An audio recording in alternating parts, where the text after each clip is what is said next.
Hi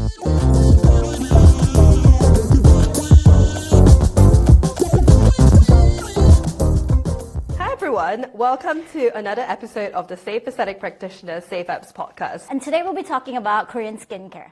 Okay, so the reason why we're going to do Korean skincare is because it's a huge topic. Yeah. Everyone's using it. I'm in love with Korean skincare. Everyone wants that glassy skin. Yeah, And you've had your experience with Korean skincare. I have had a very, very small experience, but I think I first heard about it a few years ago when actually one of my friends was messaging me and was like, have you heard about the 10-step skincare routine? And it gives you this glassy, glowy, dewy skin.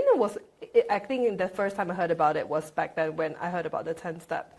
That was my initial experience. I obviously did not follow through, did not learn anything about it up until recently, where I think it's gained a lot of momentum and popularity again. Yeah, that's true, because coming from Southeast Asia, skincare was a huge thing. Yeah. And the Korean skincare is not something new. It's been there all the while. Yeah, but exactly. again, it's kind of like a trend. Actually, I think the reason why it's gained more popularity again now is because of the K-pop and then wave. The K-pop BTS. Well, BTS is one of the K-pop members, K-pop groups. But then I'm just saying that because Blackpink. K-pop has gained so much popularity In the world, I guess. Yeah. I feel like now people are probably more exposed to the Korean look. I mean, the K-pop has brought over more attention towards Korean beauty because of the exposure to K-pop. That is true. I mean, I started watching Korean dramas when I was 16, 17. And Yeah. then I've actually been through my Korean phase already. Yeah. I went through my Korean phase maybe over 10 years ago. So my interest in it has sort of waxed and waned over 10 years ago now. So which is why now I'm it's kind of catching on again. It's coming back then. Yeah. So for you, it's not like a new thing.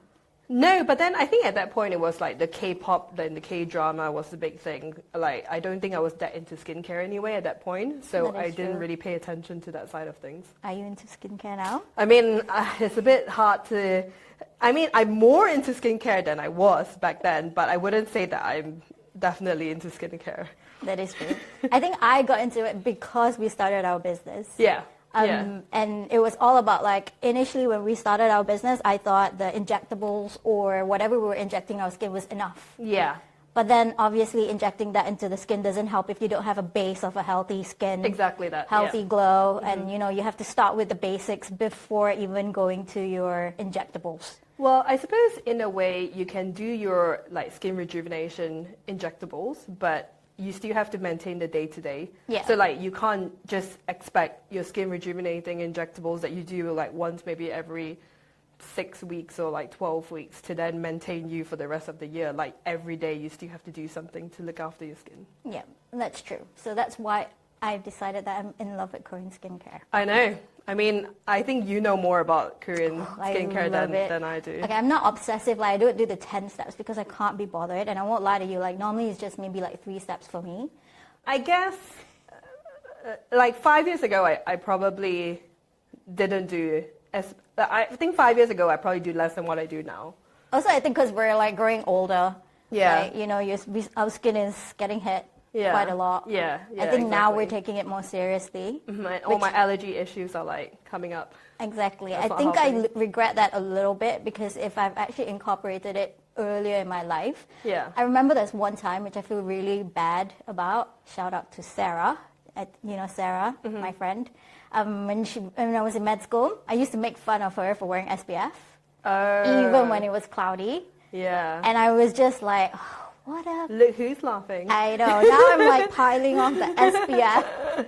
Especially the Korean skincare, Korean SPF. Because it's quite light, right? It's so lightweight. And so moisturizing. And it doesn't have that white tint that you get. There are a lot that also has the white tint, but I think you have to be careful with what you pick. Because when I was in Korea, I mean, so their really famous brand is called, well, not brand, as in the shop is called Olive Young. Yeah. And it's literally at every corner of the street. Yeah. And you see one probably at every 10 meters or so. It's like the Boots. It's like the Boots, but it's all beauty products, skincare and everything. And then, so when I went in, I obviously didn't know what I was looking for. So then we just tested loads, and actually quite a few of them still have Had the white tint. Yeah, they had the white tint, white residue that we don't You know, really it's like. a certain ingredient in it, and we've written it on one of our blogs. I think the skincare basics. So there's an ingredient that actually makes it tinted. Yeah, I think it's the zinc, isn't it? It's the zinc oxide, right? Yeah, because it's what makes it a physical block. Sorry. Yeah. Yeah. It's all in our blog anyway. It's a really good blog. Okay, anyway, back to the Korean skincare. Okay, so Siba, tell me what are some of your favorite ingredients that you look for when you're going through your Korean skincare phase. Yeah. My main is because it's based on my issues, my skin issues, and my issue is dehydrated skin or dry skin. And apparently there's a difference between dehydrated skin and dry skin. Enlighten me. It's also coming out in next blog. But you can tell us a little bit. Give us a little, give me a taste of it. So dehydrated skin is from your body itself, like within it where your skin's dehydrated. Like, you know, when a person is sick and unwell in the hospital, they're dehydrated. Yeah. Versus dry skin is kind of like externally. External factors. Yeah, like in the external. winter and stuff. Exactly. Yeah, okay, So there's makes like a sense. difference between both. And I have both. Okay. I have dehydrated and I have dry skin. So Okay. mine's a both issue. So obviously when it comes to dehydrated, then obviously it depends on what you put inside your body. So change your eating habits, which I clearly haven't. Drink more water. And skin injectables, actually injecting skin injectables helps with that. So like your skin That boosters. makes sense, yeah.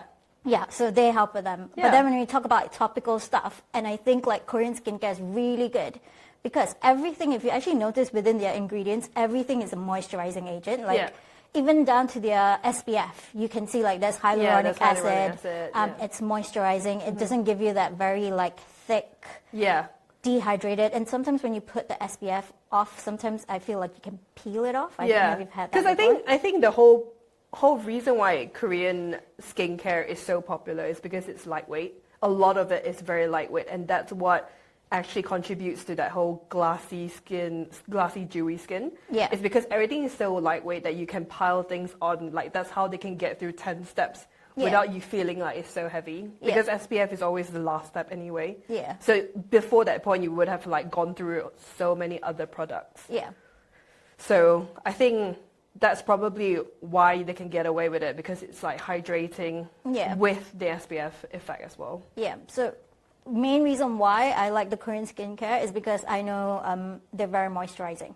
So it's based on my skincare type.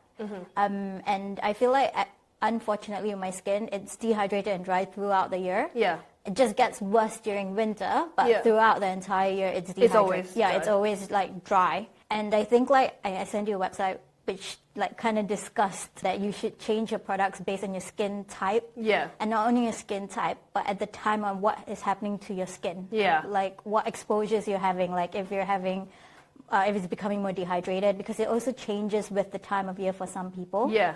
And also with women, it changes with your cycle. Yeah. So, and I feel with Korean skincare, it's easier to manage that.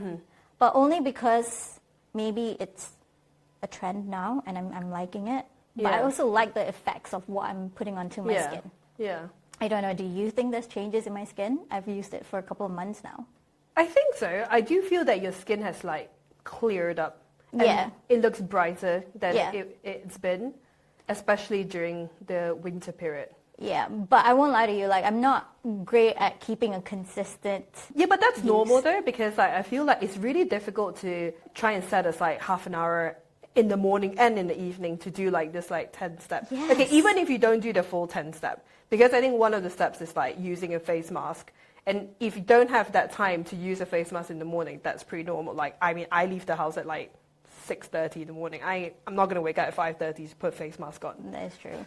So I think for a lot of people, you won't be able to keep up to that sort of like expectation. Yeah. But I think it's like as long as you find something that works, right? Because I think you told me this, that you mainly need a cleanser, a toner. Now I'm trying to see if I remember what you told me. So a cleanser, a toner, some sort of like essence and like the vitamin C, like or a retinol. Yeah, and then something hydrating, so like hyaluronic acid or something like that, and then an SPF. So I mean, I've like cut it down to probably 5 steps now. Yeah. Yeah. And sometimes some of the steps is not really a step. Like washing your face should be a thing that you do when you wake up. Well, fun fact.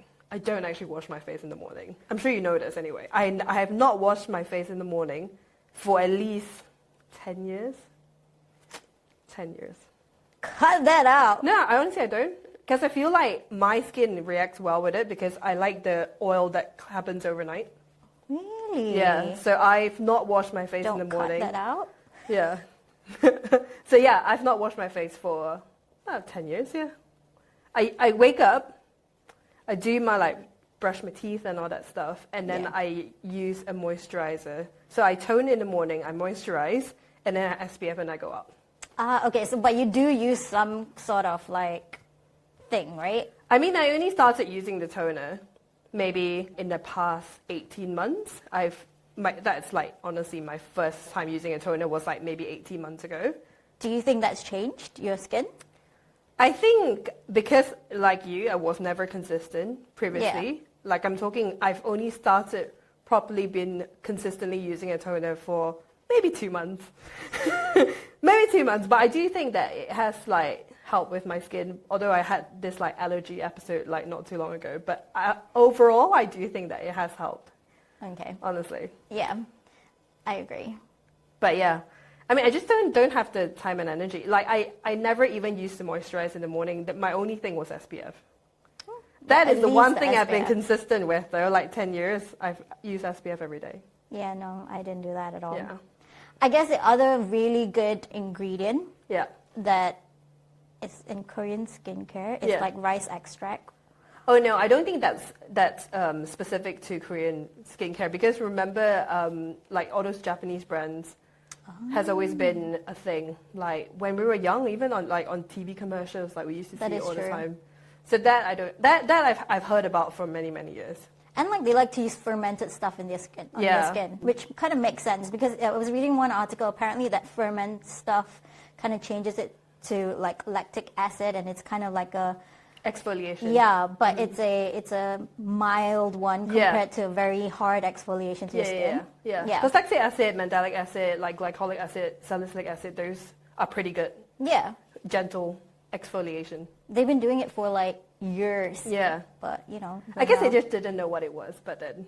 Yeah, and they have a lot this tea tree oil and a lot of extracts that they actually put within it. Yeah. Which initially, when The Ordinary came out, I was all so focused on having one ingredient. So simple, really simple. Yes. Yeah. Yes, and I guess my skincare changed from having one ingredient skincare, from The Ordinary, having only vitamin C. I remember this. To the retinol, and then I don't know why, but now I feel that dehydrated my skin. Because just putting a straight vitamin C, I used to feel my skin got really dehydrated. That would if you don't then hydrate your skin. But I used to put a moisturizer on top of that. Oh, fine, okay, yeah. On and off, I guess, but that would make me not use it. As of now, when I put a nice vitamin C or it will be a Korean skincare brand, with vitamin C essence in it, but it comes with other hydrating elements within that, which makes me feel my skin feels really good. Yeah. But then obviously I have this it looks like I put on a lot of oil. Yeah. But then it kind of wears But that goes with the dewy look that people Korean want. standard skincare standards and the trends that people like. That is true. The other thing that I find very interesting is that actually Korean people are they open about this? But I don't know if they're open. But they also use a lot of non-surgical aesthetics. Oh, they're open about it. Are they open about it? Okay. Because I was kind of researching stuff for this podcast, but the ones that I actually saw was mostly cosmetic procedures, Oh, surgery, you mean? Yeah. Mm-hmm. But there were also non-surgical, double eyelids. Yeah. So skin, injecting the botulinum toxin into your skin. Yeah. But I don't know what does that do. That's slim. So the way it works on your masseters to slim your face is because then your masseters stop hypertrophying. So the muscle stops building. That's the jawline slimming. Yeah. But what is the skin Botox? Nobody actually knows how it works with the skin. But how does that work? How do they do it? Oh, they use microneedling. So it's microneedling technique, and then it's they use it in essence into your skin. It's all rubbed into your skin. Because that was something I looked at. I wanted to get it done. Because you recently went to Korea, right? Yeah. So tell us about your experience, because there are a lot of influencers actually that go to Korea and they have this amazing kind of My day in Yeah. Korea having skincare treatments. Yeah, because you can actually like block out a day to get things done because you can have it like a package and you can have like 4 or 5 treatments all together. And they're saying it's cheaper than here. I mean, it's definitely cheaper than the UK. And Yeah. they also have different brands, even like botulinum toxin, for example. They have different brands out there. They also have what we have here. For example, like they have the Botox brand, they have the Bocatura brand, which they call Xeomin over there. But essentially, they have the stuff that we use here, but they also have different like Korean brands that would be a lot cheaper. Tell us about your experience. So you know how you're saying that in Korea, you're asking like, are they open about getting treatment done? Yeah. And I think my general impression that when I'm over there is that everyone are super open about getting treatments done. Yeah. I know the locals are really open about talking. Probably people of our generation, maybe not like our parents' generation, but Yeah. our generation most certainly, like people are open about going after work or like on a weekend to get treatments done. We're millennials, just in case you want to know. And also, my experience is probably... So before I went, I watched loads of videos of influencers having their Yeah. treatments done, and it always sounds like a pretty wholesome experience. Like everyone Yeah. are always happy. It looks like a spa situation. I did not have that experience, unfortunately. What happened?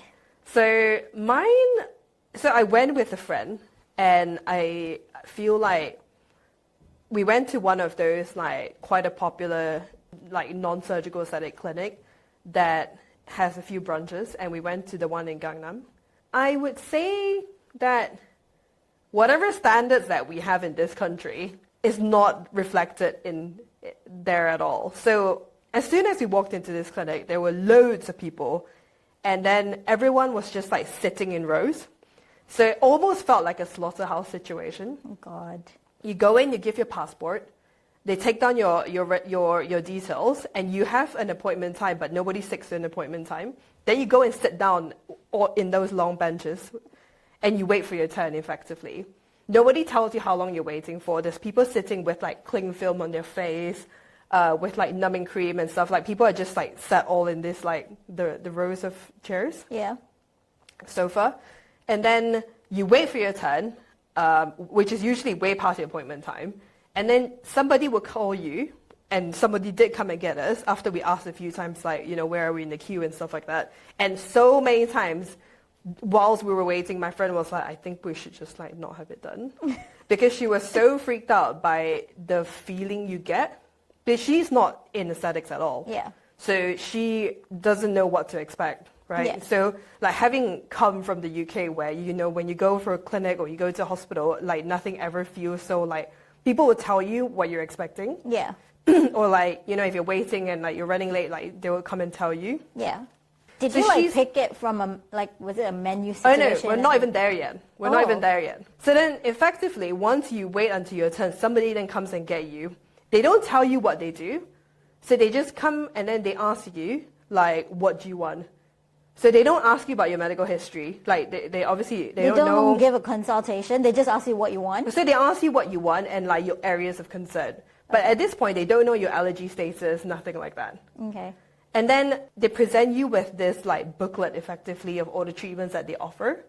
So then if you say that, for example, like, oh, my area of skin concern, basically at this point I decided if I'm going to get anything, it's definitely going to be like nothing invasive, right? Because I'm actually slightly terrified at this point. Yeah. So then I already decided if I was to get anything, it would definitely be non-invasive. So then I was like, okay, maybe like I want a bit of lifting in my cheeks and like my mid to lower face. So I thought maybe some tightening around this area. To be honest, at this point, I don't know what I want. Yeah. Like I was Just so making it up. terrified because of how it made me feel that at this point I was just like, okay, just anything non-invasive basically. And then, so then I was like, okay, I decided what I was going for. So I got the ultrasonic like radio frequency treatment. But didn't they tell you like, oh yeah, if this is what you want, this will be the best treatment, and then we also have these other options? Or No, was so it like you just pick you have a whatever you look. want? No. So you pick from the booklet, effectively. It's like a catalog. It's like a catalog. And then they had like microneedling, which initially I thought I wanted. Yeah. Because they have like all sorts of different options for like microneedling. But then they're brands that I'm not aware of, I've never heard of in this country. Yeah. So then I was like, well, I don't really know if I want to get it because I've never heard of these brands before and I'm in the aesthetic industry. Yeah. Right? So obviously I'm a little bit terrified and I was like, I'm just not going to explore microneedling at all. Yeah. I'll just stick to the ultrasonic radio frequency. At least I know what that does and what I'm trying to achieve. And then like I'm like, it can't really go wrong. It's just an experience anyway. It's just an experience. Yeah. And then my friend was like umming and ahhing about getting like her forehead treated. Like she had this like number 11 lines which she wanted treated. And then the whole process of like the consultation of them explaining to her that, you know, there's like some cheaper versions, some more expensive versions of like the botulinum toxin really confused her. So like, and then I was trying to say like, okay, this is what we have in the UK. Like these brands are not available in the UK at all. It's like a local brand. And then so eventually she decided to go ahead with it, right? And then so the person that was talking to us at this time, after we sort of like got started talking, I asked her what's her background. Because at least I assume she would be at least some sort of medical professional, like if not a dermatologist or a doctor of some sort. Yeah. Because a lot of them are dermatology led, so I assume there would be dermatologists, if not some sort of doctor. Yeah. Or a nurse at the very least, right? She's not. She works for like medical tourism. Oh my God. I think she's called a medical coordinator. So wait, she doesn't have a medical degree? She definitely does not have anything medical at all. Damn. Yeah, but it's like she's like some sort of like coordinator was what she calls herself. Is this like a famous place? It is a famous like a famous clinic. Yeah. Is it one of the influenza clinics? Yes, it's definitely one of the influenza clinics. So then I decided to go for this like ultrasonic treatment, right? Yeah. Then they were like, oh right, so if you don't need numbing cream, which I was like, nah, I don't need numbing cream. They were like, okay, I'll bring you across. So there's an international bit and a Korean bit. So if you can either, if you're international like I am, you go to the international bit and you get, they speak to you in English and whatnot, but then you can have your treatment in the Korean bit. So then they took me across to the Korean bit for my treatment. Oh. I don't know what it's like in the international bit. Maybe it's more pretty, but I walked past the rooms, it looked very similar. Okay. I walked into the room, there was a lady inside. And then I assumed, okay, she's the doctor then. Yeah. So then I said hi. I introduced myself and I said hi as the patient. She didn't even say anything. She just told me to sit down. And then she didn't tell me her name. She didn't tell me who she was. She just said, sit down. And then she was like, put your stuff there, like do this, do that, get on the bed. It's like getting a massage. That's what my masseuse I think does. my masseuse is much friendlier. Oh, really? Yeah. Okay, go on. My masseuse talks to me way more than No, this mine lady is more did. like, yeah, put your things here, get your clothes out, like, get ready. I'll come back. Yeah. So then I lie down, and then she had like her iPad, and she started like doing stuff on her iPad, right? So then I asked her like, oh, are you the doctor? And then she was like, wait, maybe English is like not her first language. I understand that, right? But she just said wait, and she left the room. And then I was like, oh, okay. Like she didn't say at this point yet who she was, right? She left the room, and then somebody else came in. A man then comes in. Again, I introduced myself. Yeah. I said hi. And then he said hi. It's getting angry here. And then he didn't tell me what he's about to do. Yeah. He just like starts playing around with the machine. And then, so then at this point I'm like, oh, are you the doctor? And then he said, yeah, I am the doctor. And then he doesn't tell me he's about to start treatment. And then next thing I hear like the machine going. Yeah. And then like something's on my face.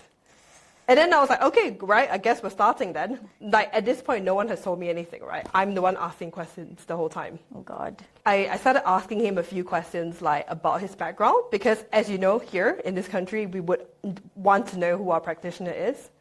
Think that, but... Or at least like you want to know, okay, as in like now we're spreading awareness that you should know who your practitioner are, right? So like the bare minimum is you should at least know their qualification. Yeah.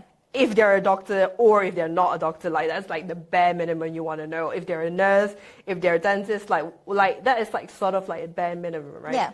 So I asked a few questions like, okay, so how long have you been doing aesthetics for? He was like, oh yeah, I'm not a dermatologist. Like I used to be an A&E. Then I was like, okay. Fair enough. Fair enough, yeah. Like loads of people here do the same thing, right? Yeah. So then I was like, oh, like how long have you been in aesthetics for? And stuff like that. And then I sort of like was using my phone to see what was happening because at this point, like I had nothing visual, I don't know what to expect, right? So I took my phone out to look at my own face, I suppose. And then I was actually thinking like, oh, I actually want to just like record some of the, like what's happening. Not for like, it wasn't anything like legal or anything like that. It's not that I was trying to be funny with him, right?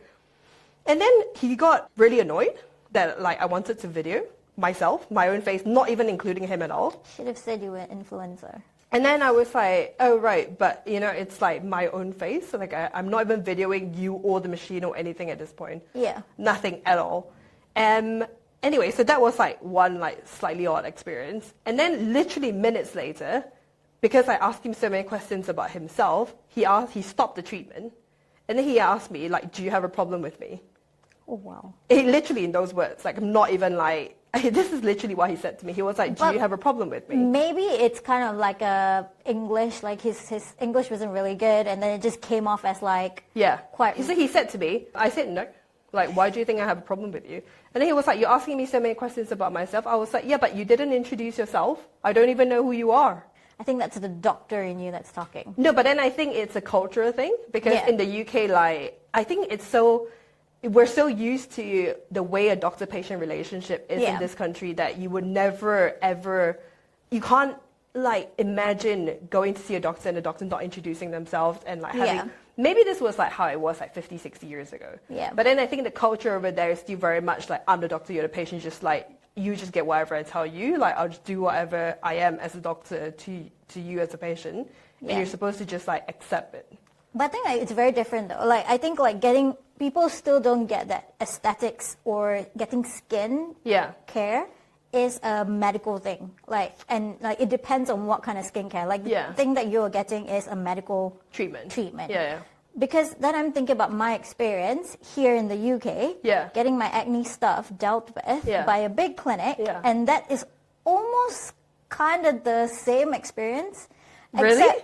Except that she introduced herself. She was a doctor, but there was no other like there was rapport. Yeah, but things like that are very common, right? Especially in Korea. For them, like getting that is not a medical thing. It's just another spa treatment. I don't know if it's because it's medical or not, or if like they are. It is just like that in their medical world, whether it's related to aesthetics or if it's like just a medical thing. Yeah, but my point is that would not fly here.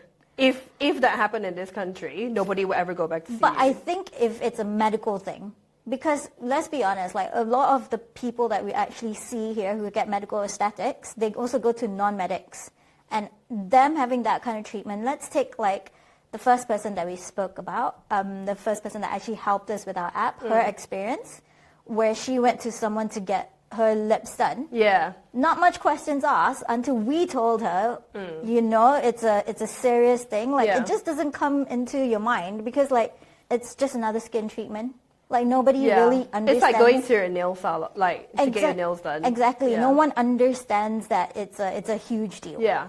But I think I felt so bad about the experience in terms of like it being negative. It's because like so many things just did not line up. Like I went in immediately, it felt like, you know, you just have to sit around and wait.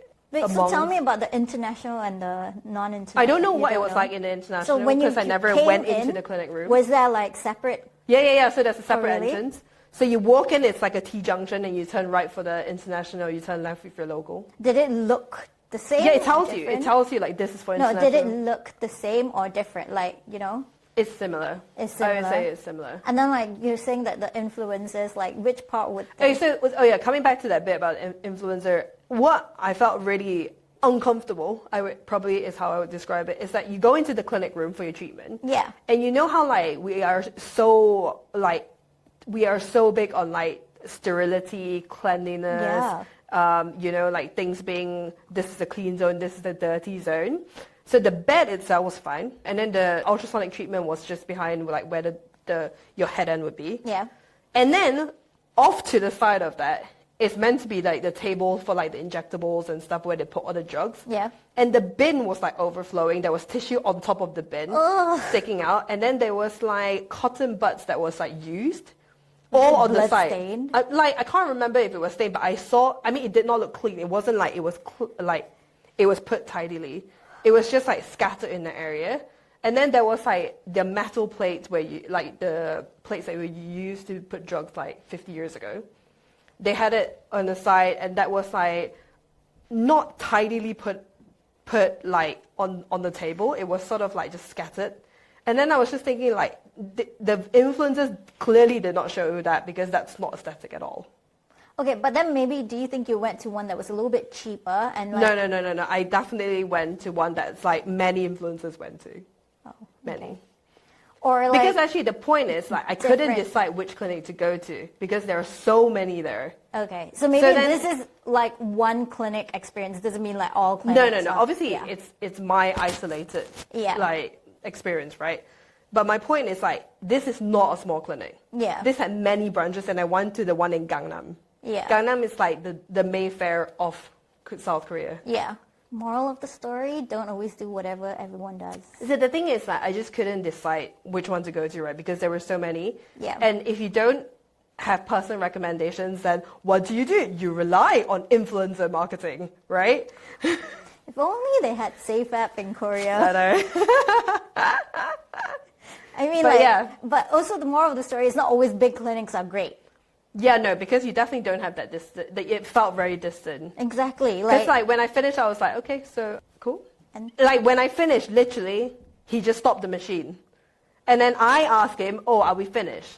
I asked him. There was anger there. No, honestly, I asked him. And then and then I literally, the entire time I was there, I was thinking like, none of this would fly in the UK. I don't know. I still feel like there are some things that you've had done, and I feel like what you're like describing is like some experience that I've had, but more of like in the skincare industry. Like, or like a spa industry. Like my spa treatments have always been so good compared to this. Like I'll be having... Even when I go to a massage, like a Thai massage, better treatment. Okay, fine. Like my masseuse will talk to me. My massage lady will be like, where are you hurting? Do you want it harder, softer? Is this okay? They literally ask me so many questions. That is true. That is true. Well, maybe then I just had really bad experiences, because I feel like there are some experiences which I can relate here. Really? Yeah, that I can personally.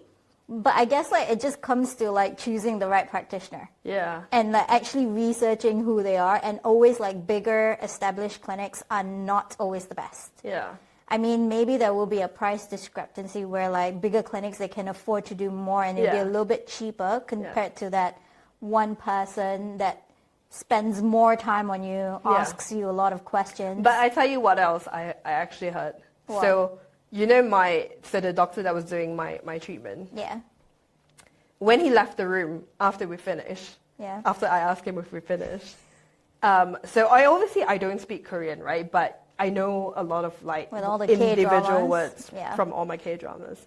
And then I heard him say one swear word when he left the room. Ooh. Yeah. What? He obviously, like, I don't speak Korean, but you know swear words. Maybe he just wasn't used to it. Yeah. So I think he was probably, I think a lot of it was probably to do with like communication, like because like cultural differences. I understand that completely. Yeah.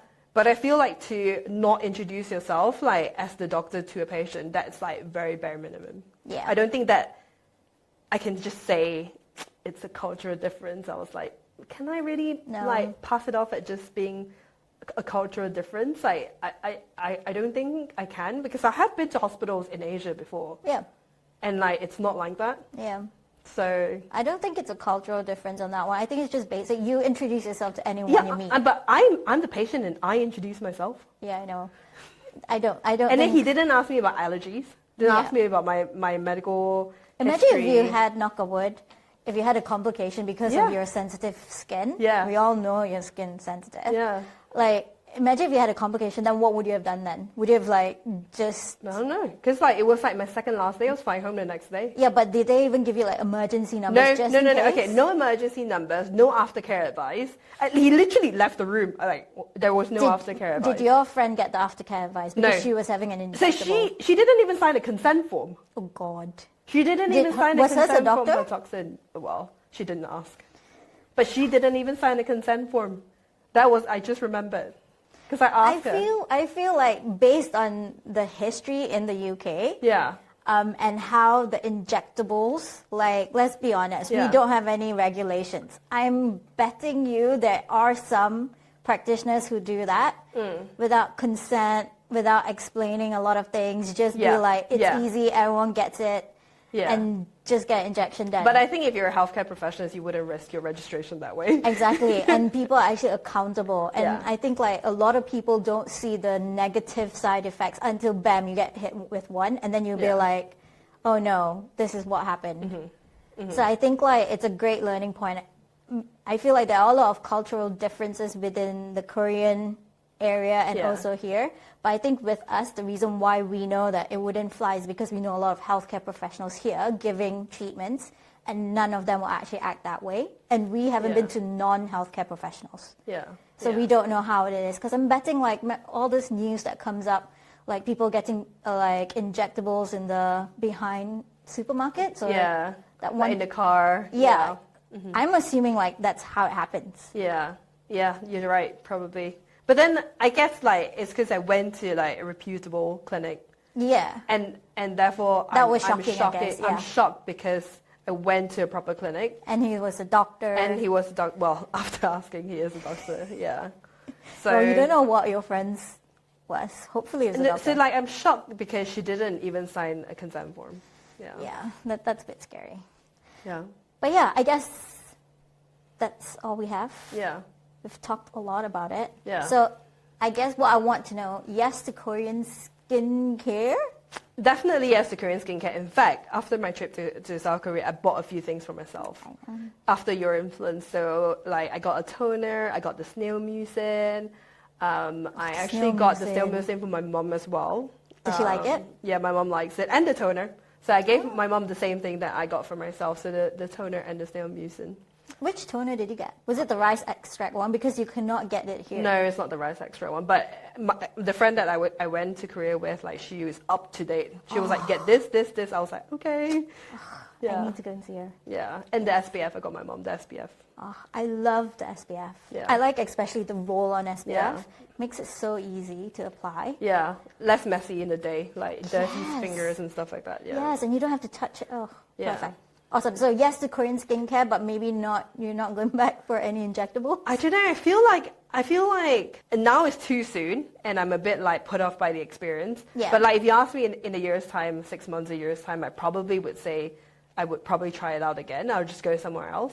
Yeah, I think. But then the thing is, like, I know, like, I'm a practitioner, right? So I know what it's like being on the practitioner end, and I still feel intimidated when, like, you're in a foreign land, you don't speak the language, and like they're just like you're lying down there just on your face, and then you're asking all these questions. I felt like I was like mustering a lot of courage to even ask the questions. Yeah. And I don't think I should feel that way as a patient. Yeah. And that's me knowing what to ask. Yeah. So let alone people who don't know what to ask and like don't know what to expect. So I feel like it's quite scary that it's still very much like that Yeah. on a wider scale, not just in the UK. Yeah. Because I think in the UK, if you go to like a healthcare professional, in general, I'm hoping that you don't really experience anything like that. It doesn't sound like, I don't think you do. Yeah. Like even like my experience with the big clinic that I went to, I knew who I was with. Like the person introduced herself, Yeah. told me the qualifications, but it was very not personal. Yeah. Like it was okay, this was your thing. Here are your treatment options. Didn't kind of say like we should go for this, and then that was it. Okay, go back. Like Yeah. there was nothing of that like independent healthcare Yeah. practitioner kind of like situation. So I guess Maybe I just have to do more research about the clinics before going. probably. I felt like I did a lot, but I guess I could do But more. maybe because I feel like you're not comfortable in a different country. If it comes to medical things, might as well just do it in a country that has your medical history. Yeah. You know how to get to Yeah. an A&E. Well, Yeah. you can't do A&E here for aesthetics. But like if there's anything that's major, you know how to deal with complications. Yeah. As opposed to going to a different country, which I don't understand the appeal. Fine, it's a lot cheaper. It is a lot. But it's flying significantly there, cheaper. I mean, getting yeah, the but I don't think people treatment- fly out especially for it. I think you fly out and you do everything else, and then that's one of the things to do. Yeah, but if you get like a complication, then what happens then? Yeah, but that's just it. Like, I think if you don't know that there are risks like that involved, Yeah. then that's scary because they don't really explain to you. You don't even see the doctor until you get to the point of having the treatment. Yeah, by then it's too late to say no, and you'll be Yeah. like, oh yeah, okay, I'll just get it anyway. Yeah, because Like- you're like, I'm already in a room, I'm already lying down. Like, Might let's as well get just on with put it. the injection in. Yeah, because when my friend had the toxins put in, like they didn't tell her. Yeah. She was like, oh, and then they went for it. She was shocked when the first injection went in. Yeah, for me, it's no for injectables. I don't think I'm going to go anywhere that I'm not comfortable with, like any place that, unless it's an emergency treatment. Emergency toxin? No, I don't need emergency toxin. Yeah. But like where I'm comfortable in and where I live, I think that's where I'll get my treatments. Yeah. I just want to Skincare. say that it's my personal experience, and obviously it's not reflective of The entire. the entire like South Korean like non-surgical aesthetic True. industry. So I'm just speaking from my own personal experience. So But could also be don't wrong. believe what everyone puts out there. But my point is that I watched a lot of influencer videos and nothing prepared me for what I experienced. And yeah, you're right. It's about not just believing the glamorous aspect of all this like influencer marketing, I guess. How do we end our podcast? You can listen to more of our podcast episodes on most of the streaming platforms. We're available on Spotify. Thank you, everyone. Bye.